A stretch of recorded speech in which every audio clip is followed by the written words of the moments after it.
File కనిపిస్తుందా ఏమా? కనిపిస్తుంది. నువ్వు ఆడియో ఆన్ చేసి పట్టుకో, తర్వాత నేను పిలిచినప్పుడు రెస్పాండ్ అవుతుంది కానీ, సరేనా? Okay sir. ఇప్పుడు ఐసోథర్మల్ ప్రాసెస్లో వర్క్ డన్ ఏమా? సమ ఉష్ణోగ్రత ప్రక్రియలో జరిగిన పనికి సమీకరణం ఉత్పాదన అన్నమాట. ఇది work done in isothermal process. ఓకేనా? ఇక్కడ నేను ఒక గ్రాఫ్ గీస్తున్నాను. y అక్షం మీదేమో పీడనము P, ప్రెషర్ని తీసుకున్నాను. అలానే x అక్షం కనుక తీసుకున్నట్లయితే x అక్షం మీద ఘన పరిమాణము లేదా వాల్యూమ్ V అనేటువంటి తీసుకొని గ్రాఫ్ గీచాను. గ్రాఫ్ గీస్తే అప్పుడు చూడండి, ప్రెషర్ని కనుక తగ్గిస్తూ ఉన్నట్లయితే ఘన పరిమాణం క్రమంగా పెరుగుతుంది. దీన్ని నేను ఏబి అనేటువంటి వక్రం చేత సూచించాను. అంతవరకు అర్థమైందా? కాబట్టి ఏబి అనేటువంటి వక్రము పికి వికి గీచినటువంటి ఒక గ్రాఫు. అది ఏం సూచిస్తుంది? ఇక్కడ టెంపరేచర్ కాన్స్టెంట్, అందువల్ల ఈ ప్రాసెస్ని ఏమంటారు? ఐసోథర్మల్ ప్రాసెస్ అని కానీ లేదా సమ ఉష్ణోగ్రత ప్రక్రియ అని కానీ అంటారు. ఓకేనా? తర్వాత ఇక్కడ చూడండి, సి దగ్గర నుంచి డి వరకు తీసుకున్నట్లయితే లేదా సి డాష్ దగ్గర నుంచి డి డాష్ వరకు తీసుకుంటే పెరిగిన ఘన పరిమాణము డివి అనుకోండి. పెరిగిన ఘన పరిమాణము డివి. ఇప్పుడు జరిగినటువంటి పని లేదా వర్క్ డన్ మనకి తెలిసినటువంటి సమీకరణం ఏమిటంటే, చిన్న వాల్యూమ్ అంటే డివి అనేటువంటి వాల్యూమ్ పెరగడానికి జరిగిన పని డిడబ్ల్యూ అనుకున్నట్లయితే అప్పుడు D W is equal to P into D V. కాబట్టి జరిగిన పని D W is equal to P into D V. తర్వాత మనం ఇక్కడ తీసుకున్నది ఏమిటంటే, 1 మోల్ వాయువుని తీసుకున్నాము. ఆ తీసుకున్న వాయువు కూడా ఎట్లాంటి వాయువు అంటే ఐడియల్ గ్యాస్, అంటే ఆదర్శ వాయువుని తీసుకున్నాం. ఆదర్శ వాయువుని 1 గ్రామ్ తీసుకుంటున్నాం కాబట్టి ఆదర్శ వాయు సమీకరణము లేదా ideal gas equation PV is equal to RT అవుతుంది. ఇక్కడ పి అంటే పీడనము, వి అంటే ఘన పరిమాణము, ఆర్ అంటే యూనివర్సల్ గ్యాస్ కాన్స్టెంట్ అంటే సార్వత్రిక వాయు స్థిరాంకం, టీ అంటే ఏమిటంటే అబ్జల్యూట్ టెంపరేచర్ లేదా పరమ ఉష్ణోగ్రత. ఇప్పుడు పివి ఈజ్ ఈక్వల్ టు ఆర్టీలో పి అనేటువంటి దాన్ని మనం ఆబ్జెక్ట్గా అంటే కర్తగా కనుక తీసుకున్నట్లయితే అప్పుడు పి ఈజ్ ఈక్వల్ టు ఎంత అవుతుంది? ఆర్టీ బై వి. ఓకేనా? ఇంతవరకు అర్థమైందా? అప్పుడు ఈ పైన ఉన్నటువంటి ఈక్వేషన్లో పికి బదులుగా ఆర్టీ బై వి అనేటువంటి దాన్ని ప్రతిక్షేపించండి. అప్పుడు D W is equal to R T by V into D V. దీన్నే ఆర్టీ ఇంటూ డివి బై విగా రాసాం. రాస్తే ఇప్పుడు మొత్తం జరిగిన పని ఇక్కడ చూడండి, గ్రాఫ్ ఎక్కడి నుంచి ఎక్కడి వరకు వచ్చింది? ఏ దగ్గర నుంచి బి దగ్గర వరకు వచ్చింది. కానీ నేను ముందు తీసుకున్న డిడబ్ల్యూలో ఎంతవరకు తీసుకున్నానంటే ఈ తక్కువ వాల్యూమ్లో పెరుగుదల డివిని మాత్రమే తీసుకున్నాను. ఇప్పుడు మొత్తం జరిగినటువంటి పని టోటల్ వర్క్ డన్ డబ్ల్యూ అనేటువంటిది కనుక రావాలనుకున్నట్లయితే this W is equal to integral D W. అంతేనా కాదా ఏమా? W is equal to integral D W. Integral D W కనుక చేసినట్లయితే ఇక్కడ చూడండి, ఆర్టీ అనేటువంటిది ఏమో కాన్స్టెంట్, ఇది ఇక్కడ కాన్స్టెంట్ బయటికి తీసుకొచ్చేసాము. తర్వాత ఇంటిగ్రల్ డివి బై వి అంటే దాన్ని డివి బై విని ఇంటిగ్రేట్ చేస్తే ఏమొస్తుందంటే లాగ్ వి వస్తుంది. లాగ్ వికి అప్పర్ లిమిట్ ఏమో వికి బదులుగా విఎఫ్, లోయర్ లిమిట్ ఏమో విఐ, అంటే ఇనిషియల్ వాల్యూమ్ ఇది, ఫైనల్ వాల్యూమ్ ఇది. ఇట్లా కనుక తీసుకొని సబ్స్టిట్యూట్ చేస్తే అప్పుడు ఏమొస్తుందంటే R T log V F minus V I అనేటువంటిది వస్తుంది. దాన్ని ఒకే లాగ్లో కనుక రాసేసినట్లయితే అప్పుడు W is equal to R T log P F by VI to the base E. ఇది ఫండమెంటల్ ఈక్వేషన్. ఓకేనా? Okay sir. కాబట్టి డబ్ల్యూకి మనకు వచ్చినటువంటి ఈక్వేషన్ ఏమిటంటే W is equal to R T log VF by VI to the base ఈ. దీన్నే ఒక్కోసారి ఎట్లా రాస్తామంటే V2/V1గా కూడా రాస్తారు. అంటే ఇనిషియల్ వెలాసిటీ V1 అయ్యి ఫైనల్ వెలాసిటీ కనుక V2 కనుక అయినట్లయితే దీన్ని V2/V1గా కూడా రాస్తారు. ఇప్పుడు ఈ లాగుకి బేస్ ఏమిటి? ఈ కదా, అవునా కదా? అవునా? అవును సార్. ఇప్పుడు లాగ్ టు ది బేస్ ఈని లాగ్ టు ది బేస్ 10గా కనుక రాసేసినట్లయితే ఆ ఈక్వేషన్ని 2.303 చేత మల్టిప్లై చేస్తాం. ఇది ఎప్పుడైనా ప్రాబ్లమ్స్ చేసేటప్పుడు ఉపయోగపడుతుంది, కానీ డెరివేషన్లో ఈ పై ఈక్వేషన్ వరకే సరిపోతుంది. ఓకేనా? కాబట్టి ఐసోథర్మల్ ప్రాసెస్లో వర్కడానికి సమీకరణం ఏమిటి అంటే ఏం చెప్పాలి? ఏం చెప్పాలి? RT log VF by VI to the base e. ఓకేనా?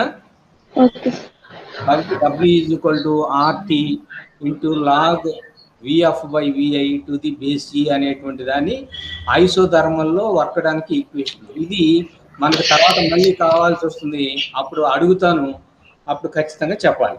ఓకేనా? ఓకే. తర్వాత ఐసోథర్మల్ అయిపోయిన తర్వాత అడియాబాటిక్ ప్రాసెస్. అడియాబాటిక్ ప్రాసెస్కి ఐసోథర్మల్ ప్రాసెస్కి ఏంటి తేడా అంటే ఐసోథర్మల్ ప్రాసెస్లో ఏం చేస్తాము? P V is equal to RT.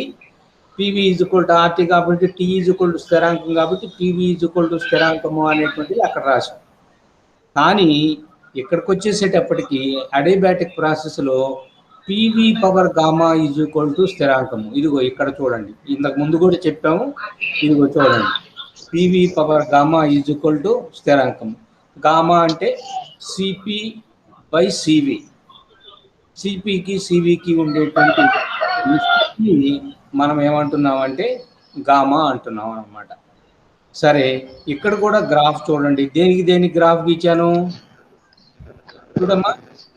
పీనేమో y అక్షం మీద తీసుకున్నాను, పీనేమో తీసుకున్నాను, అవునా? అందువల్ల మనకి ఇంతకు ముందులాగానే ఇదిగో ఏబి అనేటువంటి వక్రం వచ్చింది. ఏబి అనేటువంటి వక్రం వస్తే ఇందాక వక్రానికి ఇప్పుడు వక్రానికి కొంచెం తేడా ఉన్నది. ఇందాక ఇంత వాలు లేదు, చూడండి, ఇది గ్రాఫ్ నెమ్మదిగా పడిపోయింది, అంటే అది స్లో ప్రాసెస్. ఇది కొంచెం ఫాస్ట్గా పడిపోయింది, ఇదిగోండి ఎక్కువగా పడిపోయింది అనమాట. ఇక్కడ కూడా మీరు ఏం చేస్తారు? ఈ C' D' మధ్య ఉండేటువంటి ఘనపరిమాణంలోని పెరుగుదల డివి అనుకోండి. ఇంతకుముందు ఈక్వేషన్ ఇనిషియల్ వాల్యూస్ తీసుకున్నట్లయితే పిఐ విఐ, అలానే ఫైనల్ వాల్యూస్ కనుక తీసుకున్నట్లయితే పిఎఫ్ విఎఫ్. ఫైనల్ అంటే తుది విలువలు, విఎఫ్ పిఎఫ్.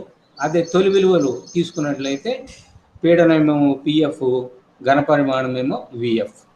తర్వాత వర్క్ డన్కి వచ్చేసేటప్పటికి ఇందాక ఎట్లాంటి ఈక్వేషన్ తీసుకున్నామో ఇప్పుడు కూడా అదే ఈక్వేషన్ తీసుకున్నాము. So work done in adiabatic process D W అంటే small work done to increase the volume D V. కొంచెం వాల్యూమ్ డివిని పెంచడానికి చేసినటువంటి పని స్వల్పము, అది డిడబ్ల్యూ అనుకున్నట్లయితే D W is equal to P into D V. ఓకేనా ఏమా? తర్వాత ఇప్పుడు పివి పవర్ గామా నుంచి పిని కరెక్ట్గా రాస్తే అప్పుడు పి ఏమవుతుంది? K by V power gamma. K by V power gamma. ఇప్పుడు ఇక్కడ కే అంటే ఏమిటంటే చూడండి, PV power gamma is equal to స్థిరాంకం కాబట్టి that is equal to P1 V1 power gamma is equal to P2 V2 power gamma అని రాయొచ్చు, లేదా PI VI power gamma is equal to PF VF power gamma అని కూడా రాయొచ్చు. ఓకేనా? కే అంటే అది అర్థం. ఓకేనా? ఇప్పుడు నాకు కావాల్సినటువంటి టోటల్ వర్క్ డన్ అంటే పూర్తి చర్య జరగడానికి లేదా పూర్తి వర్క్ డన్ అంటే ఎక్కడి నుంచి గ్రాఫ్ ఎక్కడికి ఏ దగ్గర నుంచి బి దగ్గరికి రావడానికి తీసుకున్నట్లయితే అప్పుడు డిడబ్ల్యూ అనేటువంటి దాన్ని ఏం చేయాల్సి వస్తుందంటే ఇంటిగ్రేట్ చేయాల్సి వస్తుంది. ఇంటిగ్రేట్ కనుక చేసినట్లయితే అప్పుడు టోటల్ వర్క్ డన్ లేదా మొత్తము పని W is equal to integral DW. అప్పుడు డిడబ్ల్యూకి బదులుగా ఇది ఈ విలువని రాసుకుంటాం. కే స్థిరాంకం కాబట్టి బయటికి రాయండి. ఇక్కడ డివి బై వి పవర్ గామా అనేటువంటిది ఉన్నది. ఈ వి పవర్ గామా అనేటువంటి దాన్ని పైకి తీసుకెళ్ళి రాసేసినట్లయితే వి పవర్ మైనస్ గామా అవుతుందా కదా ఏమ్మా? తర్వాత ఇక్కడ వాల్యూమ్కి లిమిట్స్, ఇనిషియల్ వాల్యూమ్ ఎంత విఐ, ఫైనల్ వాల్యూమ్ విఎఫ్, ఇదిగో ఇవి పెట్టేశాం. ఇప్పుడు ఇంటిగ్రేట్ చేస్తే వి పవర్ అంటే ఏ పవర్ ఎక్స్ పవర్ ఎన్ ఉన్నది అనుకోండి. ఎక్స్ పవర్ ఎన్ కనుక ఉన్నట్లయితే దాన్ని ఇంటిగ్రేట్ చేస్తే ఏమవుతుంది? X power n plus one by n plus one. అట్లా ఇక్కడ వి పవర్ మైనస్ గామా అంటే V power minus gamma plus one by minus gamma plus one. అంటే మైనస్ గామా ప్లస్ వన్ అనేటువంటి దాన్ని వన్ మైనస్ గామాగా రాసుకోవచ్చు. అదిగో చూడండి, ఇది వి పవర్ వన్ మైనస్ గామాగా రాశాను. ముందు ఉన్నటువంటి కే అట్లనే ఉన్నది. బై ఎన్ ప్లస్ వన్లో వచ్చినటువంటి మైనస్ గామా ప్లస్ వన్ దాన్ని వన్ మైనస్ గామా కింద ఇక్కడ డినామినేటర్లో రాశాను. ఇనిషియల్ ఫైనల్ లిమిట్స్ కనుక తీసుకుంటే విఐ విఎఫ్. కాబట్టి లిమిట్స్ కనుక అప్లై చేస్తే ముందు ఫైనల్ లిమిట్ ఏమిటి? VF power one minus gamma minus VI power one minus gamma ఇలాగా వచ్చేసింది. ఇప్పుడు ఏం చేస్తున్నామంటే ఈ కేని లోపలికి నెట్టేసాం. ఇదిగోండి, కేని లోపలికి నెట్టేసి ఇక్కడికి ఇంటూ కే వచ్చేసింది, ఇక్కడ కూడా ఇంటూ కే వచ్చేసింది. ఇప్పుడు నేను ఇందాక మీకు చెప్పాను, ఏం చెప్పాను? కే అంటే పిఐ విఐ పవర్ గామా అని, పిఎఫ్ విఎఫ్ పవర్ గామా అని, లేదా పివి పవర్ గామా అని ఎట్లయినా చెప్పి రాసుకోవచ్చు అని. ఇప్పుడు ఈ కేకు బదులుగా ఏం రాస్తానంటే ఫైనల్ వాల్యూస్ తోటి రాస్తాను. అంటే పిఎఫ్ విఎఫ్ పవర్ గామా, ఇది ఇక్కడ రాశాను, 1/1 పవర్ 1/1 మైనస్ గామా, అది స్థిరాంకం బయట ఉంది. కేకు బదులుగా ఇక్కడ ఏం రాశాను? PF VF power gamma into ఏమున్నది? VF power 1 minus gamma minus మళ్ళీ ఇక్కడ కే ఉన్నది. ఇక్కడేమో ఇనిషియల్ వాల్యూస్ రాస్తున్నాను. అంటే PI VI power gamma into VI power 1 minus gamma. ఇక్కడ చూడండి, ఇక్కడ విఎఫ్ పవర్ గామా ఉన్నది, ఈ విఎఫ్ పవర్ ఏమున్నది? 1 ఉన్నది, మైనస్ గామా ఉన్నది. కాబట్టి గామాల ప్రకారంగా రాసినట్లయితే ఈ రెండు యాడ్ చేస్తే ఏమవుతుంది? VF whole power gamma plus 1 minus gamma. Plus గామాకి మైనస్ గామాకి అక్కడ పోతే విఎఫ్ పవర్ 1 వస్తుంది. అట్లా ఇక్కడ కనుక తీసుకున్నట్లయితే ఏమొస్తుంది?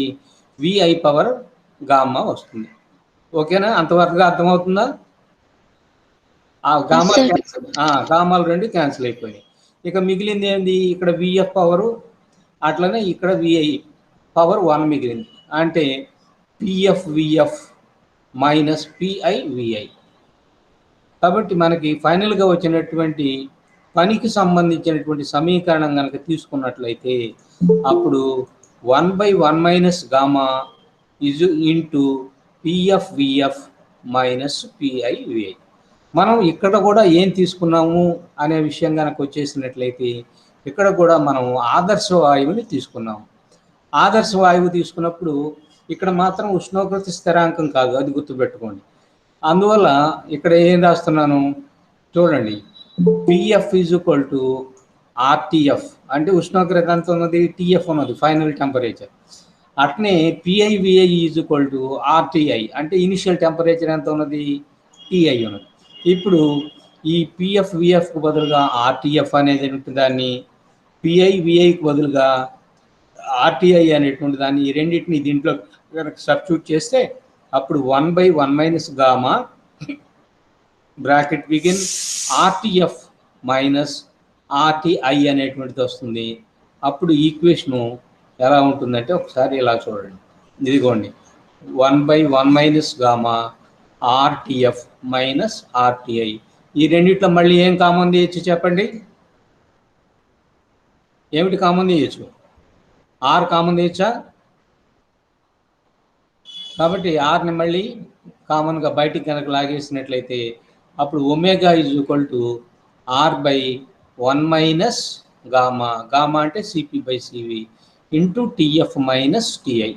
ఇంతవరకు అర్థమైందమ్మా? Yes sir. కాబట్టి ఇందాక చెప్పినటువంటి ఐసోథర్మల్ ప్రాసెస్లో ఏమొచ్చింది చూడండి. ఇందాక చెప్పినటువంటి ఐసోథర్మల్ ప్రాసెస్లో మనకు వచ్చిన equation RT into log VF/VI to the base e. ఇది గుర్తుపెట్టుకోవాలి వర్కడానికి. RT ఇంటూ లాగ్ VF/VI అని కానీ లేదా V2/V1 అని కానీ. ఇప్పుడేమొచ్చింది? R/1 minus gamma into TF minus TI. ఇందాక దాంట్లో ఏం రాలేదు? టెంపరేచర్లు రాలేదు. ఇప్పుడు దీంట్లో టెంపరేచర్ మాత్రమే వచ్చింది. అది గుర్తుపెట్టుకోండి. ఓకేనా? కాబట్టి అడియాబాటిక్ ప్రాసెస్ లేదా స్థిరోష్ణక ప్రక్రియలో వర్కడానికి మనకు వచ్చినటువంటి equation W is equal to R/1 minus gamma into TF minus TI. అంతవరకు అర్థమైనట్లేనా?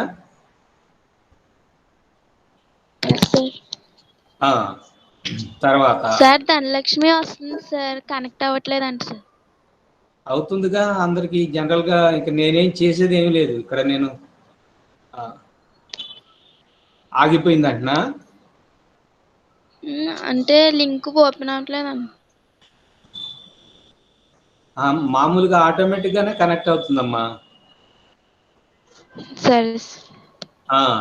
ఇప్పుడు ఇందాక మీరు కనెక్ట్ అయినప్పుడు కూడా నేనేమి కనెక్ట్ అని కానీ అడ్మిట్ అని కానీ ఏం కొట్టలేదు. ఓకేనా? Okay sir. ఓకే. తర్వాత రివర్సిబుల్ ప్రాసెస్ అంటే ఏమిటి? రివర్సిబుల్ ప్రాసెస్ని తెలుగులో ఏమంటారంటే ఉత్క్రమణీయ చర్య లేదా ఉత్క్రమణీయ ప్రక్రియ అని అంటారు. ఉత్క్రమణీయ ప్రక్రియ. ఇప్పుడు ఒకసారి కనెక్ట్ కొట్టుకోమ్మా. వస్తే కనెక్ట్ కొడతాను.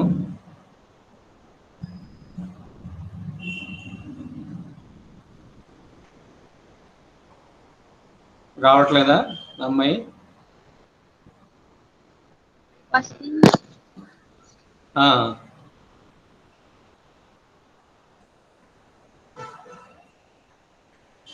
వస్తే నేను అడ్మిట్ కొడతాను. అది వెంటనే పోతుంది అడ్మిట్ అనేది. అమ్మాయి వేరే అతను కనెక్ట్ అయినట్టున్నాడు. ధనలక్ష్మి రాయి అంతేనా? అమ్మాయినా? ఏమ్మా నువ్వు కనెక్ట్ అయ్యావు కదా? Okay okay. ఇప్పుడు రివర్సిబుల్ ప్రాసెస్ అనేటువంటి దాన్ని తెలుగులో ఏమంటారంటే ఉత్క్రమణీయ ప్రక్రియ అని కానీ ఉత్క్రమణీయ చర్య అని కానీ అంటారు. దీన్ని ద్విగత చర్య అని కూడా అంటారు. తెలుగులోకి వచ్చేటప్పటికి 2 పదాలు ఉన్నాయి. ఇంగ్లీష్లో ఒకే పదం ఉన్నది. ఇంగ్లీష్లో రివర్సిబుల్ ప్రాసెస్, తెలుగులో వ్యుత్క్రమణీయ లేదా ఉత్క్రమణీయ చర్య లేదా ద్విగత చర్య. అంటే ముందు నుంచి వెనక్కి వెళ్తుంది, మళ్ళీ వెనక నుంచి ముందుకు వస్తుంది. అట్లా ముందుకి వెనక్కి కూడా జరిగేటువంటి చర్య ఏదైతే ఉంటుందో దాన్ని రివర్సిబుల్ ప్రాసెస్ అంటారు. ఇక్కడ రివర్సిబుల్ ప్రాసెస్ అంటే ఏమిటంటే in this reversible process the process can be reversed at every and each point in such a way that all changes occur in direct process are repeated in the opposite sense. అంటే చర్యను పురోగమింపజేస్తున్నప్పుడు ఎట్లయితే చర్య జరుగుతూ వెళ్తుందో మళ్ళీ అదే చర్యని రివర్స్లో చేస్తున్నప్పుడు ఇప్పుడు ఏవేవి జరుగుతూ వెళ్ళిపోయినాయో అవన్నీ కూడా మళ్ళీ రివర్స్ అవుతూ వస్తుంటాయి అన్నమాట. అట్లాంటి ప్రక్రియని ఏమంటారంటే రివర్సిబుల్ ప్రాసెస్ అని కానీ, లేదా ద్విగత ప్రక్రియ అని కానీ, ద్విగత చర్య అని కానీ అంటారు. అంతవరకు అర్థమైందమ్మా? ఓకేనా? Okay sir. అంటే ఒక మాటలో చెప్పాలంటే మీకు పైన గ్రాఫ్ చూపిస్తాను మళ్ళీ ఒకసారి. ఇప్పుడు ఇగో చూడండి, ఈ ఏ దగ్గర నుంచి అది ఘన పరిమాణాన్ని కనుక మనం నెమ్మదిగా పెంచుతూ వెళ్ళినప్పుడు పీడనం ఎట్లయితే తగ్గుతూ వచ్చిందో, మళ్ళీ రివర్స్ చేసినప్పుడు కూడా మళ్ళీ బి దగ్గర నుంచి కర్వ్ ఎక్కడికి వెళ్ళిపోతుంది, అదే లైన్ మీద మళ్ళీ ఎక్కడికి వెళ్ళిపోవాలి ఏమా, ఏ దగ్గరికి వెళ్ళిపోవాలి. అవునా? అంటే చర్య పురోగమిస్తున్నప్పుడు ఏమేమి జరిగినాయో దానికి రివర్స్లో జరుగుతూ వెళ్ళిపోవాలి. ద్విగతం అంటే ఏమిటి? ముందుకు వెళ్ళడము మళ్ళీ వెనక్కి రావడం. ముందుకు ఎట్లయితే వెళ్ళిందో వెనక్కి కూడా రావడం అట్లనే జరుగుతూ ఉంటుంది. ఓకేనా? అట్లాంటి ప్రాసెస్ని మనం రివర్సిబుల్ ప్రాసెస్ అంటాం. అవునా? ఇప్పుడు దీనికి ఎక్స్ప్లెనేషను చూడండి. If heat is observed in direct process, అంటే పురోగమించే లేదా సూటిగా జరిగేటువంటి ప్రక్రియలో ఉష్ణము అనేటువంటిది శోషించుకున్నట్లయితే, అప్పుడు రివర్స్ జరిగేటప్పుడు ఏం జరుగుతుందంటే అది ఇంతకుముందు ఎంత ఉష్ణాన్ని అయితే శోషించుకుందో ఇప్పుడు అంత ఉష్ణాన్ని రివర్స్లో మళ్ళీ బయటికి ఇచ్చేస్తుంది. ఓకేనా? అలానే చూడండి, ఒకవేళ డైరెక్ట్ ప్రాసెస్లో అంటే ముందుకు జరుగుతున్న లేదా పురోగమిస్తున్నటువంటి చర్యలో వ్యవస్థ మీద పని కనుక జరిగినట్లయితే, అంటే వాయు వ్యవస్థ మీద ముసలకం నొక్కిందనుకో, అంటే వాయు వ్యవస్థ మీద పని జరిగినట్టు. ఆ రివర్స్ ప్రాసెస్లో ఏమవుతుందంటే వ్యవస్థ ముసలకాన్ని బయటకు నెట్టేస్తుంది, అంటే వ్యవస్థ పనిచేస్తుంది.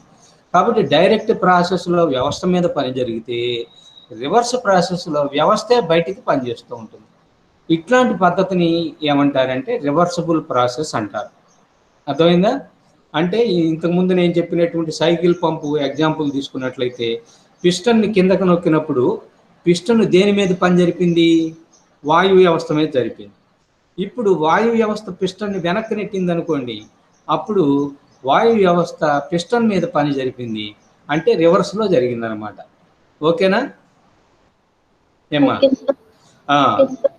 ఇప్పుడు ఈ రివర్స్ ప్రాసెస్ అనేటువంటిది జరగాలంటే నియమాలు లేదా షరతులు ఏమిటి? What are the conditions to do the reversible process or to continue the reversible process? కాబట్టి ద్వి అంటే రెండు కదా, రెండు గతాలు అంటే ఏమిటి? ముందుకు వెళ్ళడం ఒక గతము, రెండవది వెనక్కి తిరిగి రావడం అనేటువంటిది ఇంకొకటి. అవునా? ఉత్క్రమణీయము అన్నా కూడా అదే అర్థం అనమాట. ఇప్పుడు ఫస్ట్ కండిషన్ ఏమిటి? ద్విగత చర్య జరగాలంటే ఫస్ట్ కండిషన్ ఏం జరగాలి, ఏంటి ఉండాలి? కండిషన్లు ఏమిటంటే దుర్వ్యయం అయ్యేటువంటి ఏ రకమైనటువంటి బలాలు కూడా ఆ వ్యవస్థలో ఉండకూడదు. దుర్వ్యయము అంటే ఏమిటంటే వీటికి మనం కొన్ని ఎగ్జాంపుల్గా చెప్పుకోవచ్చు. ఉదాహరణకి ఘర్షణ. ఇప్పుడు ఒక చెక్కతలం మీద ఇంకొక చెక్కతలం అట్లా కదులుతూ స్పృశిస్తూ వెళుతుంది అనుకోండి, అప్పుడు ఆ చెక్కతలానికి ఈ చెక్కతలానికి రెండింటికి మధ్య ఏముంటుంది? ఘర్షణ ఉంటుంది. ఆ ఘర్షణ వల్ల ఏమైపోతుంది? కొంత శక్తి నష్టం అయిపోతుంది. శక్తి నష్టం కనుక జరిగిపోతే మళ్ళీ రివర్స్లో అంత శక్తి ఉత్పత్తి కాదు, అది గుర్తుపెట్టుకోండి. కాబట్టి ఘన పదార్థాల్లో తీసుకుంటే ఫ్రిక్షన్ వస్తుంది, అదే వాయు పదార్థాల్లో కానీ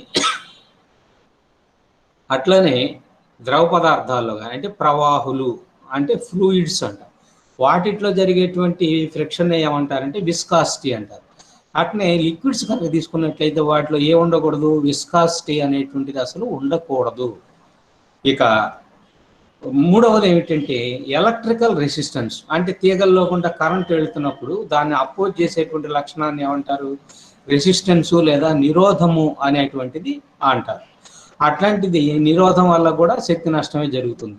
కాబట్టి శక్తి నష్టం జరిగేటువంటి పద్ధతులలో ఏమేమి ఉన్నాయంటే ఫ్రిక్షన్ లేదా ఘర్షణ, విస్కాసిటీ లేదా స్నిగ్ధత, ఎలక్ట్రికల్ రెసిస్టెన్స్ లేదా విద్యుత్ నిరోధం, ఇట్లాంటివి అన్నీ కూడా వీటి వల్ల శక్తి నష్టం తప్ప శక్తి నష్టం లేకుండా ఉండడం అనేటువంటిది జరగదు. కాబట్టి ఇక్కడ ద్విగత చర్య జరగాలన్నట్లయితే, అంటే రివర్సిబుల్ ప్రాసెస్ కనుక జరగాలనుకున్నట్లయితే ఖచ్చితంగా డిసిపేటివ్ ఫోర్సెస్ అంటే వృధా అయ్యేటువంటి బలాలు అన్నమాట. ఈ బలాలకి ఎగ్జాంపుల్గా ఏం చెప్పాము, ఫ్రిక్షన్, విస్కాసిటీ, ఎలక్ట్రికల్ రెసిస్టెన్స్, ఇవి ఏవి ఉండకూడదు. తర్వాత రెండో కండిషన్ ఏమిటంటే, ముందుకు జరిగేటువంటి చర్య కానీ వెనుకకు జరిగేటువంటి చర్య కానీ, అంటే డైరెక్ట్ ప్రాసెస్ కానీ లేదా రివర్స్ ప్రాసెస్ కానీ, ఈ రెండు ప్రాసెస్లు ఎట్లా జరగాలంటే they should be very slow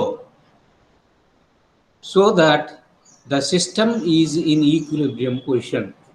అంటే వ్యవస్థ సమతాస్థితిలో ఉండే విధంగా, అంటే ఒడిదుడుకులు వ్యవస్థలో ఏమి రాకూడదు, అంత స్లోగా జరగాలి. అంటే పురోగత చర్య అయినా కానీ తిరోగత చర్య అయినా కానీ రెండు చర్యలు కూడా నెమ్మదిగా జరిగేటువంటి చర్యలు లేదా నెమ్మదిగా జరిగేటువంటి ప్రక్రియలు. అంటే direct process and reverse process both should be very very slow such that the system is always in equilibrium position. తర్వాత మూడో కండిషన్ ఏమిటంటే, వ్యవస్థ యొక్క ఉష్ణోగ్రత ఏదైతే ఉందో ఆ వ్యవస్థ యొక్క ఉష్ణోగ్రత ఎలా ఉండాలంటే ఆ పరిసరాల యొక్క ఉష్ణోగ్రతకి దాదాపు దగ్గరగా ఉండాలి. అట్లా లేకపోయినట్లయితే ఈ ద్విగత చర్య అనేటువంటిది జరగదు. The temperatures of the system and surroundings must be very close to each other. అంటే బాగా దగ్గరగా, అంటే 1 డిగ్రీయో 2 డిగ్రీలో దగ్గరగా ఉండేటట్లుగా ఉండాలి. అంతేగాని బాగా ఎక్కువ తేడా ఉన్నదనుకో సరౌండింగ్స్కేను గ్యాసెస్ సిస్టమ్కి, అప్పుడు ఇది రివర్సిబుల్ ప్రాసెస్ జరగదన్నమాట. కాబట్టి if all these conditions are not possible in reality, అలా కనుక జరగకపోయినట్లయితే రియల్గా, అప్పుడు ఇది జరగదు. తర్వాత జనరల్గా ఇప్పుడు మనం చెప్పినటువంటి పైన 3 కండిషన్లు ఏమిటి, దుర్వ్యయమయ్యేటువంటి బలాలు ఉండకూడదు, తర్వాత ఏముండాలి, నెమ్మదిగా జరగాలి, మూడవది ఏముండాలి, సరౌండింగ్స్కి ఆ వ్యవస్థకి మధ్య ఉండేటువంటి టెంపరేచర్ డిఫరెన్స్ వీలైనంతగా తక్కువగా ఉండాలి. ఇప్పుడు ఈ 3 అనేటువంటివి ఎప్పుడు కూడా సాధ్యం కావు. కాబట్టి రియాలిటీలో అంటే నిజ జీవితంలో నిజంగా ఇట్లాంటివన్నీ సాధ్యం కావు. కాబట్టి రివర్సిబుల్ ప్రాసెస్ అనేటువంటిది కూడా సాధ్యం కాదు. ఇది కేవలము ఒక ఆదర్శ భావన. So reversible process is not possible, that means it is impossible and it is an ideal case. అది ఊహించుకోవడానికి బాగానే ఉంటుంది కానీ నిజంగా చేయడానికి మాత్రం కుదరదు. ఓకేనా ఏమా? ఓకే. కాబట్టి రివర్సిబుల్ ప్రాసెస్ అంటే డెఫినేషన్ ఏంటో చెప్పాము, తర్వాత దానికి ఎక్స్ప్లెనేషన్ ఇచ్చాము, తర్వాత దానికి కండిషన్లు చెప్పాము. ఓకేనా? ఓకే. ఇది అయిపోయిన తర్వాత నెక్స్ట్ ఎగ్జాంపుల్స్ చెప్తాం, ఉదాహరణలు. ఇప్పుడు ఐసోథర్మల్ ప్రక్రియ కానీ, ఐసోథర్మల్ అంటే సమ ఉష్ణోగ్రత ప్రక్రియ. సమ ఉష్ణోగ్రత ప్రక్రియ అంటే స్థిర ఉష్ణోగ్రత వద్ద జరిగేటువంటి ప్రక్రియ. లేదా అడియాబాటిక్ ప్రాసెస్ అంటే స్థిరోష్ణక ప్రక్రియ. ఇవి రెండు కూడా రివర్సిబుల్ ప్రాసెస్లే. ఎప్పుడు? If they are performed very slowly. ఈ రెండు చర్యలని కూడా నువ్వు నెమ్మదిగా కనుక జరిపేసినట్లయితే అప్పుడు ఇవి రెండు కూడా ఏమవుతాయంటే రివర్సిబుల్ ప్రాసెస్లు అవుతాయి. ఇప్పుడు అట్లా కాకుండా నువ్వు ఫాస్ట్గా జరిపావనుకో, ఐసోథర్మల్ అయినా సరే అడియాబాటిక్ అయినా సరే ఫాస్ట్గా జరిపితే అప్పుడు అది రివర్సిబుల్ కాదు, ఇర్రివర్సిబుల్ అవుతుందన్నమాట. తర్వాత ఇంకొకటి మెల్టింగ్ ఆఫ్ ఐస్ అంటే మంచుని కరగబెట్టడం. మంచుని కరగబెట్టడం విషయంలోకి వచ్చేటప్పటికి ఒక మంచుని కరగబెట్టడానికి మనం కొంత ఉష్ణం ఇస్తాం. అప్పుడు మనసు ఏంగా మారుతుంది? నీరుగా మారుతుంది. అవునా? నీరుగా మారినప్పుడు మళ్ళీ రివర్స్లో, అంటే దాని నుంచి కనుక నువ్వు ఉష్ణాన్ని కనుక తీసేసుకున్నట్లయితే, అంటే నువ్వు ఎంత ఇచ్చి మంచుని నీరుగా మార్చావో అంత ఉష్ణాన్ని దాని నుండి కనుక తీసుకున్నట్లయితే అప్పుడు ఏమవుతుందంటే ఈ నీరు మళ్ళీ ఏంగా మారిపోతుంది? మంచుగా మారిపోతుంది. కాబట్టి మంచు నీరుగా మారింది, అంతే ఉష్ణాన్ని తీసుకోవడం వల్ల మళ్ళీ నీరు ఏమైపోయింది? మంచుగా మారిపోయింది. కాబట్టి ఇది ఏ చర్య అవుతుంది అంటే రివర్సిబుల్ ప్రాసెస్ అవుతుంది. అంటే when certain amount of heat is given to ice, అంటే ఐస్కి కొంత ఉష్ణాన్ని కనిపించినైతే then it melts into water, అది నీరుగా మారుతుంది. If the same amount of heat is taken out, దాని నుంచి కనుక తీసేసుకున్నట్లయితే the water is converted into ice. తర్వాత similarly very slow evaporation and condensation are also reversible. Evaporation, condensation అనేటువంటివి కూడా రివర్సిబుల్. ఇవాపరేషన్ అంటే బాష్పీభవనం, అంటే ద్రవము వాయువుగా మారడం. ఇంతకు ముందు చెప్పిన ఎగ్జాంపుల్ ఏమిటింది? ఘనము ద్రవమైంది, ద్రవము మళ్ళీ ఘనమైంది. అట్లనే ఇప్పుడేం తీసుకుంటున్నాను? ద్రవం వాయువుగా మారుస్తున్నాను, వాయువుని మళ్ళీ ద్రవంగా మారుస్తున్నాను. ఇది కూడా రివర్సిబుల్ ప్రాసెస్. ఇవాపరేషన్ అంటే ద్రవం వాయువుగా మారడం, అంటే బాష్పీభవనం. కండెన్సేషన్ అంటే అర్థం ఏమిటంటే వాయువు మళ్ళీ ఏంగా మారడం? ద్రవంగా మారడం అన్నమాట. ఇది కూడా రివర్సిబుల్ ప్రాసెస్. తర్వాత ఇక్కడ మనం ఇంకొక ఎగ్జాంపుల్, ఏ పర్ఫెక్ట్లీ ఇలాస్టిక్ బాల్, ఏ పర్ఫెక్ట్లీ ఇలాస్టిక్ సర్ఫేస్ రెండు తీసుకున్నాం. అంటే ఒక సర్ఫేస్ తీసుకున్నాను, ఒక బంతి తీసుకున్నాను. ఇవి రెండు కూడా ఎట్లాంటివి? స్థితిస్థాపక, సంపూర్ణమైనటువంటి స్థితిస్థాపక లక్షణం కలిగినటువంటి. సంపూర్ణమైనటువంటి స్థితిస్థాపక లక్షణం కలిగినవి అంటే అర్థం ఏంటంటే అవి రెండింటి మధ్య అభిఘాతాలు కనుక జరిగినట్లయితే అభిఘాతానికి ముందు ఎంత ద్రవ్య వేగం ఉంటుందో అభిఘాతం తర్వాత కూడా అంతే ద్రవ్య వేగం ఉంటుంది. అంటే momentum before collision is equal to momentum after collision if the two bodies are having the property of completely elastic nature. ఓకేనా? కాబట్టి అవి రెండు పరిపూర్ణమైనటువంటి స్థితిస్థాపక లక్షణాలు కలిగి ఉన్నట్లయితే ఒక బంతిని నేను ఎంత ఎత్తు నుంచి అయితే దాని మీద ఆ సర్ఫేస్ మీద వదులుతానో మళ్ళీ అది అంతే ఎత్తుకు పైకి లేస్తుంది. ఒకవేళ స్థితిస్థాపక అభిఘాతం కాకపోయినట్టయితే అప్పుడు, అంటే ఆ రెండు స్థితిస్థాపక లక్షణాలు కలిగి ఉండకపోయినట్లయితే బంతి వదిలినప్పుడు వచ్చి ఢీ కొట్టితే అప్పుడు కొంత శక్తి నష్టం అవుతుంది, మళ్ళీ అంతే ఎత్తుకు లేవలేదు. ఓకేనా? తర్వాత ఇది 4వది. 5వది స్లో ఇలాంగేషన్. స్లో ఇలాంగేషన్ అంటే ఒక స్ప్రింగ్ని పట్టుకొని నెమ్మదిగా ఇలా లాగుతాను. అండ్ స్లో కంట్రాక్షన్, నెమ్మదిగా ఇలాగా దగ్గరికి తీసుకొస్తాను. అంటే సాగదీస్తాను, మళ్ళీ అంటే వ్యాకోచం చెందేటట్టు మళ్ళీ సంకోచం చెందేటట్టు రెండింటిని కూడా నెమ్మదిగా కనుక చేసినట్లయితే అప్పుడు అట్లాంటి ప్రాసెస్ ఏమవుతుందంటే ఆసిలేషన్స్ ఉండవు దాంట్లో. అది గుర్తుపెట్టుకోండి. ఇలా ఇలా అది కొట్టుకోకుండా కేవలం వ్యాకోచము మళ్ళీ సంకోచం. అంటే ఈ ఆసిలేటరీ మోషన్ అనేటువంటిది కూడా సంకోచం వ్యాకోచం కదా అనవచ్చు, కానీ అట్లా కాదు. ఒక్కసారి మాత్రమే జరుగుతుంది. అంటే వ్యాకోచింపజేశాను, మళ్ళీ సంకోచింపజేసేసాను. అప్పుడు ఆ జరిగేటువంటి చర్యని కూడా మనం ఏమంటున్నాం అంటే రివర్సిబుల్ ప్రాసెస్ అని చెప్పి అంటున్నాం. అంతవరకు అర్థమైందా ఏమ్మా? కాబట్టి ఇక్కడ మనం ఏమేమి చెప్పుకున్నాము? ఇర్రివర్సిబుల్ ప్రాసెస్ అంటే ఏమిటో చెప్పాము, డెఫినిషను. అవునా? దానికి ఎక్స్ప్లెనేషన్ చెప్పాము, కండిషన్స్ చెప్పాము, తర్వాత ఎగ్జాంపుల్స్ లేదా ఉదాహరణలు అనేటువంటివి చెప్పాము. తర్వాత అనుత్క్రమణీయ చర్య ప్రక్రియ.